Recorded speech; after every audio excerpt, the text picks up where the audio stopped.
건물의 가치를 높이는 방법 좀 알려주실 수 있을까요? 그거 알려드리려고 지금 찍고 있지 않습니까? 감사합니다.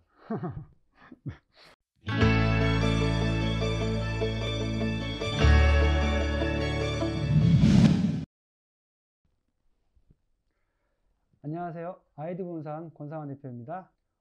뭐 찍는 거죠? 대표님, 건물 살 때 따져봐야 하는 게 어떤 네. 것이 좀 있을까요? 네, 좋은 질문입니다. 많은 손님들이 오셔갖고 건물 살 때 여러 가지 그 플랜을 잡아서 오시는데, 저는 이제 건물 살 때 목적이 좀 분명해야 된다고 생각합니다. 수익형 건물을 사실 거냐, 아니면 뭐 시세 차익을 볼 거냐, 또는 이제 개발 행위를 해서 디벨롭 시켜서 건물의 가치를 높이는 것을 추구하시는 분이냐, 세 가지의 유형으로 나눌 수 있을 것 같은데요. 노후된 아주 공실로 되어 있는 저렴한 건물을 사라고 말씀을 드려요.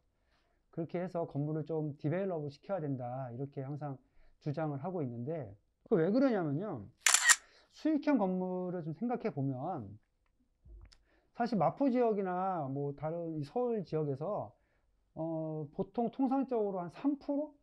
강남 지역은 뭐 2%, 뭐 1점 몇 프로에서도 이렇게 거래가 되곤 하는데, 여기 오시는 분들은 통상 수익률을 3%로 좀 바라보고 이렇게 오세요. 수익률이라는 것은 이제 건물 매매가와 연 임대 수익의 이렇게 비율인데, 사실 건물의 시세라는 게 보면 건물주 마음이에요. 예, 건물주님들이 내가 내코 팔고 싶은 마음. 그 파시는 분 입장에서는 건물을 비싸게 팔고 싶고, 그렇지 않습니까? 사시는 분은 건물을 싸게 사고 싶은 게 이게 시장 원리인데, 파시는 분도 3% 이상을 내놓지를 않으시죠. 네. 대표님, 네. 그러면 수익률 3% 이상 나오는 건물을 찾으면 되겠네요? 이런 거 좀 생각해 볼 필요가 있을 것 같아요. 3%의 수익률이 나오는 건물을 그냥 사면 되느냐. 생각해 보시면, 예를 들어서 월세 1,000만 원을 받고 있는 그런 건물이다 라고 보시면, 3%의 수익률을 보려면 매매가가 40억이 돼야 되는 거죠. 그러면 수익률이 3%가 되겠죠. 예. 시세 차익을 보려면 임대 수익이 올라가야 되는데, 임대료는 상가 임대차 보호법에 의하면 매년 5% 이상 올리지를 못하게 돼 있어요. 예. 그리고 임차인은 10년의 임대 보호를 해주게 돼 있단 말입니다. 그걸 계산해 보면 10년 후에 3%의 수익률이 나는 건물을 샀을 때 10년 후에는 몇 프로가 되겠냐? 매년 5%씩 상환했다고 봤을 때 4.7%가 됩니다. 결국 이제 1.7%의 수익을 이윤을 보는 거죠. 10년 후에.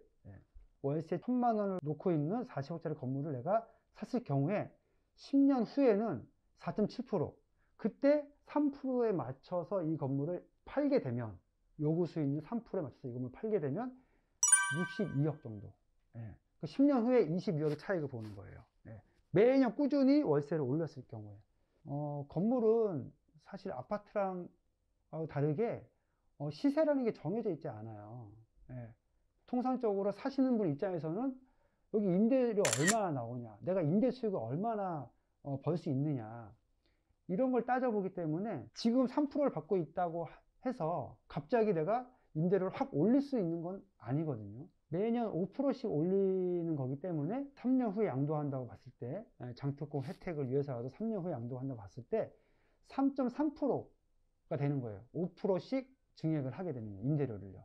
쉽게 말하면 이런 계산인 거예요. 왜냐하면 수익률이라고 하는 거는 임대료랑 어떤 상관관계가 있기 때문에, 임대료는 또 상가 임대차 보호법을 무시할 수가 없어요. 매년 5% 올릴 수 있다는 거, 10년을 보장해 줘야 되는 거. 만약에 명도를 하고 새로운 임차인을 만약에 받겠다, 그러면 건물이 리모델링을 하든 뭔가 좀 이쁘게 포장이 돼 있어야 되는데, 그대로 그냥 있는 건물을 갑자기 하루아침에 임대료를 뭐 300만 원, 400만 원으로 올릴 수 있을 수는 없죠. 왜냐하면 그렇게 임대가 안 돼요. 그동안 임대한 예가 있기 때문에, 무턱대고 이렇게 임대료를 올릴 수 있는 것이 아니기 때문에, 건물의 수익률을 계산하실 때는 상가 임대차 보호법과 연동해서 생각을 해 보셔야 되는 거예요. 매년 5%를 올릴 수밖에 없는 상황. 그리고 임차인은 10년간 보장을 해줘야 되는 상황. 물론 그동안 이제 매매할 때 뭐 몇 년 더 기존 임차인이 뭐 5년을 임차를 하고 있었으면 향후 5년간 더 보호를 해줘야 되겠죠. 예. 그래서 저는 그래요. 건물을 살 때 무조건 수익률에만 의존하시면 안 된다. 그런 생각이에요. 예.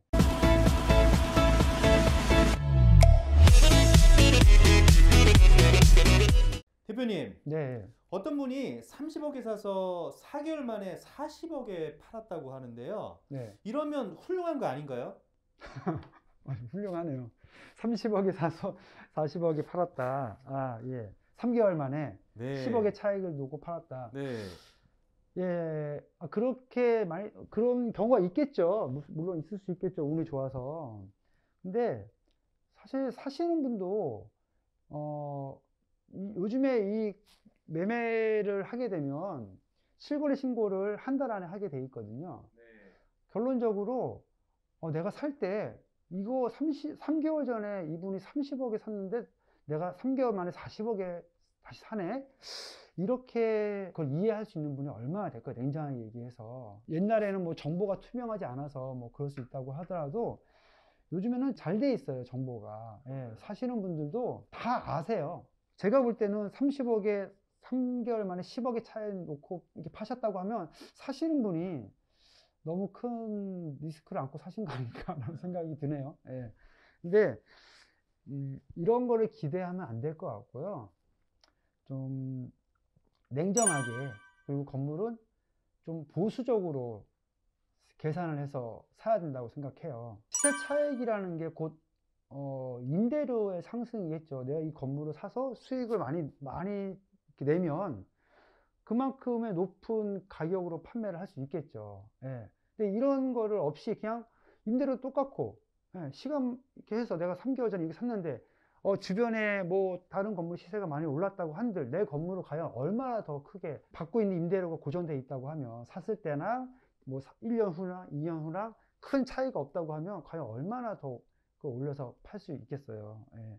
그래서 아파트랑은 달라요. 이 상업용 부동산들은. 예, 아파트랑은 다릅니다. 예. 대표님, 네, 예. 그러면 건물의 가치를 높이는 방법 좀 알려주실 수 있을까요? 건물의 가치를 높일 수 있는 방법. 네. 그래서 저는 일단 건물은 싸게 사야 됩니다. 예. 좀, 수익률이 좀 덜 나오더라도,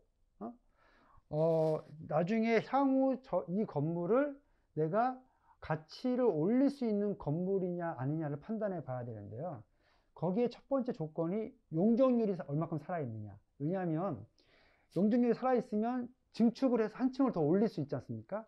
그러면 거기서 임대 수익률을 더 증액할 수 있는 거고요. 그리고 주차장이 살아있느냐, 몇 대를 더 주차할 수 있느냐, 그리고 이거를 신축했을 때 더 유리할 수 있느냐, 아니면 대수선할 수 있느냐, 이런 걸로 건물을 가치를 올려야 된다고 보는 거죠. 그래서 쉽게 저는 저렴한 현재 공실, 왜냐하면 만실로 되어 있으면 증축하기 힘들어요. 기존 임차인들이 있는데 그걸 다 명도시키려면 명도비라는 게, 쉽게 말하면 임차인들을 내보내서 다시 디벨롭 해야 되기 때문에 그런 비용도 들어가거든요. 그래서 차라리 공실이고, 그래서 저렴하고 약간 노후화된 건물, 그러면 싸게 살 수 있지 않습니까? 그거 싸게 사서 주변 임대 상황을 다 조사해서 이 건물을 내가 얼마나 밸류업을 할 수 있는지, 그걸 판단해 봐야 된다는 거죠. 건물을 살 때 건축이 그만큼 중요한 거예요. 네. 네. 혹은 또 이런 경우 있죠. 단독주택을 사서 이거를 용도 변경해서 근생으로 만드는 거죠. 단독주택은 수익률이라는 게 없어요. 그거야말로 그냥 주변 시세예요. 예. 건물주가 뭐 수익을 내고 있는 게 아니기 때문에. 그런 건물을 좀 싸게 살 수 있다면 이 건물을 이제 근생으로 만들어서 증축도 하든 뭐 대수선을 하든, 예, 아니면 신축을 하든 해서 이런 변화를 통해서 임대 수익을 얼마나 올릴 수 있느냐, 제일 포인트다. 저는 그렇게 생각합니다. 예. 그러려면 이제 모든 건물을 샀을 때 건축 설계를 다 해봐야 되는 거예요. 그 상태에서 주변 임대 상황들을 파악을 해서 이 건물, 내가 증축한 건물, 신축한 건물에다가 대입을 시켜 봐야 되는 거죠. 그랬을 때 이 매가를 샀을 때 리모델링비라든지 아니면 신축비, 그다음에 뭐 각종 이제 세금 다 넣었을 때 총 투자한 금액이 예. 한 4%만 나와도 아주 훌륭하죠. 예. 그러면 일단 4% 먹고 시작하는 거예요. 내가 4%인 건물을 사는 거죠, 일단요. 예. 그리고 나중에 팔 때는 저희도 3%에 이렇게 다 내놓지 않거든요. 팔 때도 한 2점 몇 프로에 내놓고. 그리고 거기서 시세 차익이 꽤 나와요. 예. 그러니까 이렇게 계산을 해보면서 건물을 사실 때는 투자해서 이렇게 시세 차익을 보시기를 원하시는 분들은 건물을 디벨롭해서 가치를 상승시키는 게 제가 볼 때는 최고의 방법이다. 이렇게 생각을 합니다. 수익률이 몇 프로다 해서 덜컹덜컹 이렇게 건물을 사면 안 되는 겁니다. 왜냐하면 그 수익률은 또 허수일 수 있어요. 예. 그 뭐 임차인이 당장 나간다 그러면, 계약 뭐 다음 달에 나갑니다 라고 해버리면 그 무슨 의미가 있겠어요. 그리고 새로운 임차인을 못 받게 되면은 그 무슨 의미가 있겠어요. 예. 분명한 거는 내가 사는 건물은 다른 건물과 차별화가 돼야 되고, 다른 다른 건물보다는 임차가 잘 되는 그런 건물을 만들어야 됩니다. 다음 시간에 어떻게 수익을 내는 건지, 그걸 한 계산하는 방법이라든지, 디벨롭한 예를 한번 보여드리도록 하겠습니다. 네, 기대하겠습니다. 기대해 주세요. 네. 자, 여기까지 할까요? 네, 잘 들었습니다. 네, 다음 시간에 또 뵙도록 하겠습니다. 이상 아이디 부동산 원상한 대표였습니다. 감사합니다.